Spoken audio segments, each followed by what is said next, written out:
Kaplan, please. Yeah. It was a special hashgacha practice I had tonight. That I had a certain idea to talk about something, which I talked about in the collel this week. By the way, let me let the people know, maybe it's a good idea, that I learned in a collel for years and years. And every end of this mom, they discuss what they shall learn next mom. There's some kind of feeling that it's like everybody says their ideas, and the Rosh Collel just, big tummy just decides, okay, we'll do this. I always say it's like the Basco comes down in Hashemayim and says, do this. That Rosh Collel, will let our listeners know, is your father. Right. So, I have my own ideas about things, and he has his own maybe ideas about things. So, it came a time when I said, every year for maybe 7 years, I've been saying, let's learn Choshen Mishpat. Every half a year I said it. That's like, if it's 7 years, it's like 14 times I said it, maybe. Maybe that's exaggerated, let's say that. But I did say it more than 3 times, for sure, 7 times. That let's learn Choshen Mishpat. We know already the Mesechtas of Nashim Nezik, and I assume we know already. So it's time to learn the Pirush on the Gemara. There's a Pirush on the Gemara which is called Shulchan Aruch. One of the best Pirushim on the Gemara is the Shulchan Aruch. Anybody who tries it out sees that.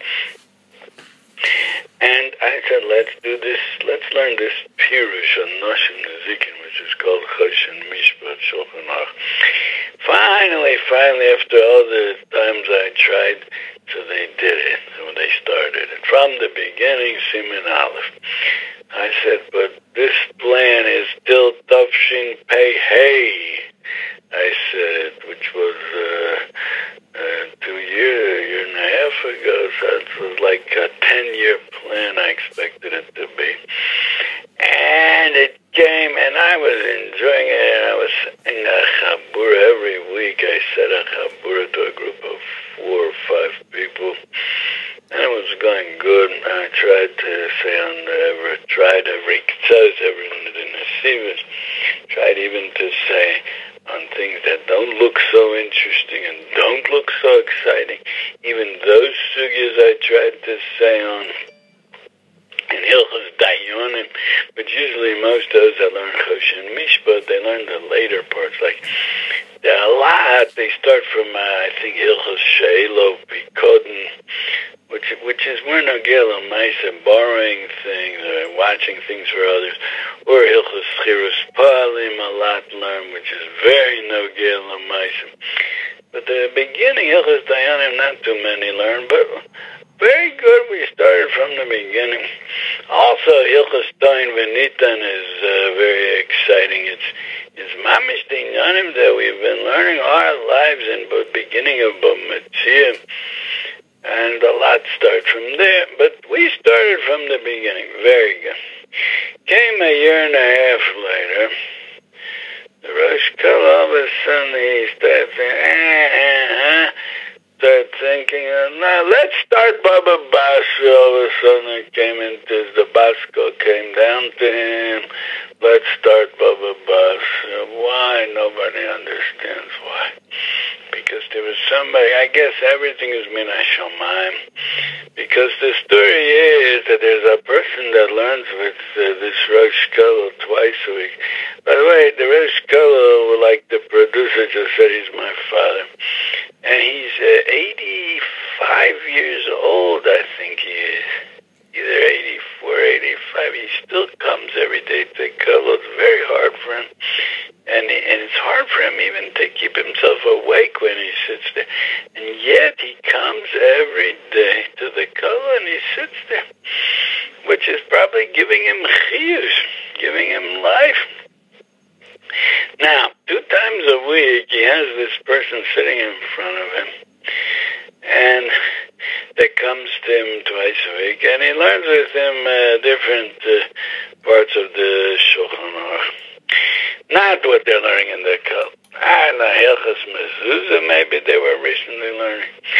And this person, I don't understand. He has so many shilas. He has so many practical questions. I can't understand where he dug up all these practical questions. Sometimes he comes into me and he asks, it's not my in practical things. I'm more like a Lithuanian lamdan. And when it comes to practical silence, you go to a Rav and you ask, and that's how I am. I think that's my chelik ater, but I can't say this to people because they don't understand it. So this person was asking him recently, Shilas in Hilchos Shcheinim, and different fights he has with his neighbors, which is also a very common thing to fight with neighbors. And I mean, it doesn't happen to me. It never happened to me, Baruch Hashem. It can't happen to me, because the neighbor will come in and he'll break the walls of my apartment. I'll say, "What can I do? What can I do?" Yeah, that's what I would do. There are such people in the world, whether you believe it or not. But most people, when the smallest thing happens, they fight with the neighbors. So this person was asking all kinds of shilas about Hilchos Shcheinim. So the Rosh Kol said, "Oh, since he's been asking me so many shilas in Hilchos Shcheinim, why don't we learn Baba Basra, which talks about Shcheinim?" So I got upset. Why should I stop what I'm in the middle of? Why? Just because in yeshivas every half year you learn a new thing, I have to do that? Enough. They say Avanu Takilas. We grew out of it. We grew up from that age. So, and especially that I was in the middle of Siman Chof Hey, which is a very hard Indian, a very wide Indian. It's talking about a dayan that makes a mistake. Very long shachs on that, and a lot of tzos, nesivas, tumim, and others form.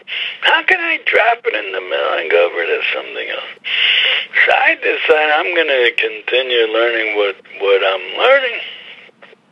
And you have to chazer it a few times in order to have clarity. And I want to have clarity. I can't just gloss over things. So in order to have clarity, this Siman Chaveh, you have to chazer a few times. So I said, I'm staying by what I'm learning. And this what I am, but Bam is I have a chabur of people once a week, and they want to hear from me. And I think the reason they want to hear from me is because I make it interesting. I say jokes in the middle and stories, and I bring misholim, and also there's somebody that said that I get them to think. There's somebody actually said that to me. Chaim Ehrman, his name is, maybe the producer remembers him. And he said that I get people thinking. So I said, how am I going to continue if I'm not learning Bobas? I'm looking at Bobas for a little bit also, but I'm not sure in it. So I said, I'm going to do a new thing. I'm going to say once a week a chabura on the Chofetz Chaim. I'm going to talk on the Chofetz Chaim, and I'm going to show. You think it's a frum sefer? It's frumkeit the Chofetz Chaim. It's very, very deep and lomdish and gaonish. Chofetz Chaim, with his great simplicity and with his great tzidkis, you should know that he was a very big agon olam. But what? He wanted to cover it up. He was mispaled to Hashem that people shouldn't know about his gaonish. And Hashem was answered his tefillah, and Hashem made that they shouldn't know about his gaonish shouldn't be famous. How did Hashem do it that his gaonish shouldn't be famous? That he made that his tzidkis should cover up on his gaonish. That's Yadua that somebody said that. It was the world said it, maybe that the Chofetz Chaim was such a tzaddik that the tzidkis tzidkes, it covered up that he was known as a tzaddik, so they didn't know.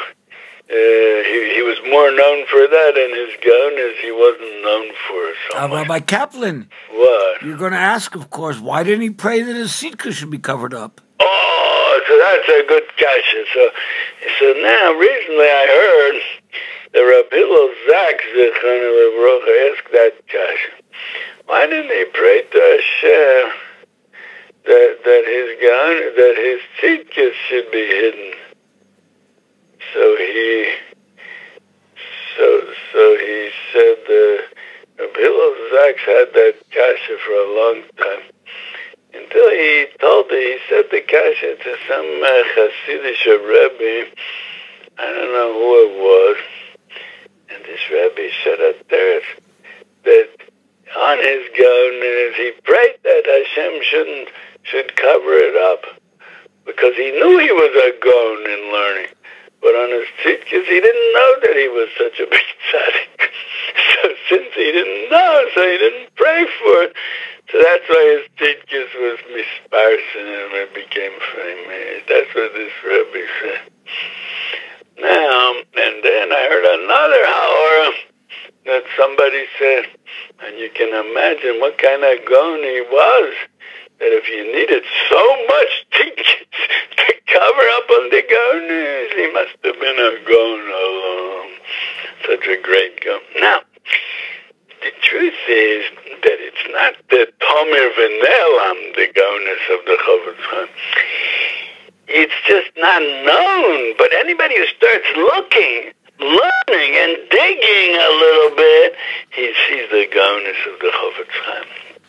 So I thought to try to take on a new challenge to show the gaonus of the Chofetz Chaim in the Sefer Chofetz Chaim. The truth, I'm not the first one. There's at least one person I know that already did it. His name is Binyamin Cohen from someplace in America. Wrote a sefer, a very good sefer, Chelkas Binyamin. Well, he's a son of the famous Reb Feivel Cohen, the one that wrote the sefer on Hilchos Nida. He wrote a sefer in the same tzura as the Mishnah Brura. And then after that he wrote on Hilchos Basar B'Cholov, Taruvis, many Sifrei Halacha in the same tzura like the Mishnah Brura. And this is son. Like Rav Levi Rabinovitz, I think that also. He did the same thing. Yeah. He did the same thing on Yeridea. That's this farm, one on this side of the Ukiyanus, and one on that side. And two sides, Shnei Nevim, not misnabe besignon echad, but they both wrote in the tzura of the Mishnah Berurah, right? He did it also. So I don't know. Taka would be interesting to see if there's differences between them.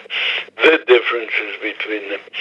So this Rabbi Yamin Cohen, the son of Rabbi Feivel Cohen, he wrote a sefer on the Chofetz Chaim, which is which mamish he took apart piece by piece, every piece. But Kedarka Shel Torah, there's always a Mokum Lizgadim.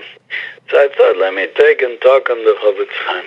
All this is a hakadama to what I was going to say, but I wanted to say over what I said this week or last week on the Chofetz Chaim, but maybe I'll leave that for next time, because just now the producer was ma'orer me to a certain pasuk. He brought to my attention this pasuk, and I'll soon tell you what it is, and it got me all excited. And I thought, let me talk about that. Once it's like the Gemara says that while it's still hot, so you should put it in the frying pan. The Mokta, where's it? It's a Gemara in Sanhedrin. The Gemara in Sanhedrin. Wait, I have the Gemara in Sanhedrin right here in front of me. In Daf Lamed Gimel Amid Beis. Okay, Rabbi Kaplan, we'll take a break 1 second. Thank you.